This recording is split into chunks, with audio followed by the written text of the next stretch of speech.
Tumetembelea miradi mbalimbali ambayo imetekelezwa kwenye halmashauri yetu ya wilaya Sikonge kwa fedha ambazo tumeletewa na serikali kuu, serikali ya awamu ya 6 inayoongozwa na Daktari Samia Suluhu Hassan. Jumla ya miradi ya shilingi milioni 506 tumetembelea kutoka jana ya maeneo tofauti tofauti kwenye upande wa elimu na upande wa afya.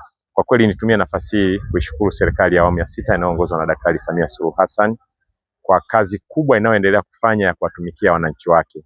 Matarajio yetu miradi hii itakapokamilika itakwenda kutoa huduma. Unapoongelea zahanati kujengwa kwenye kijiji ni kwamba sasa tumesogeza huduma kutoka ule umbali mrefu waliokuwa wanatembea wananzengo au wana kijiji wa kijiji cha Ibumba kufuata huduma ya afya karibuni kilomita 20 mpaka 25. Sasa imeenda kujengwa zahanati pale kwenye kijiji chao.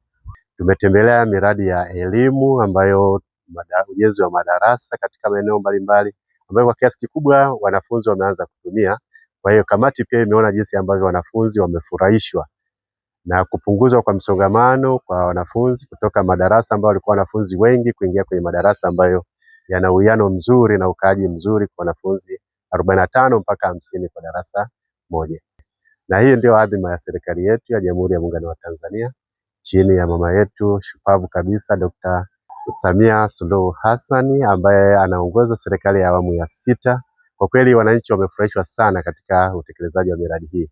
Kwa mfano kwenye baadhi ya miradi ya utawala ya ujenzi wa ofisi, miradi mingi ya ofisi za kata imekamilika ile tuliyotembelea, na imeonyesha umuhimu mkubwa kwa jamii kwa matumizi yao, kwa sababu mwanzoni hawa wataalamu wa kwenye kata walikuwa katika eneo tofauti tofauti. Kwa hiyo ilikuwa ngumu sana wananchi kupata huduma kwenye ofisi ya kata. Ninashukuru kwa kupata ofisi kama hii. Sasa hivi tunapata huduma sehemu moja. Ilikuwa siku za nyuma tunakuwa tunahangaika, mara ofisi inakuwa kule juu ya kijiji, ofisi ya kata inakuwa huko chini ya mnada huko. Sasa hivi imekuwa sehemu moja, tumejenga jengo zuri. Shukuru sana serikali kutujengea ofisi ya kata hii, kwa sababu tulikuwa tunasumbuka siku zote zile za nyuma. Sasa hivi tunashukuru huduma tunaipata hapa kwa wepesi, kila sekta iko hapa.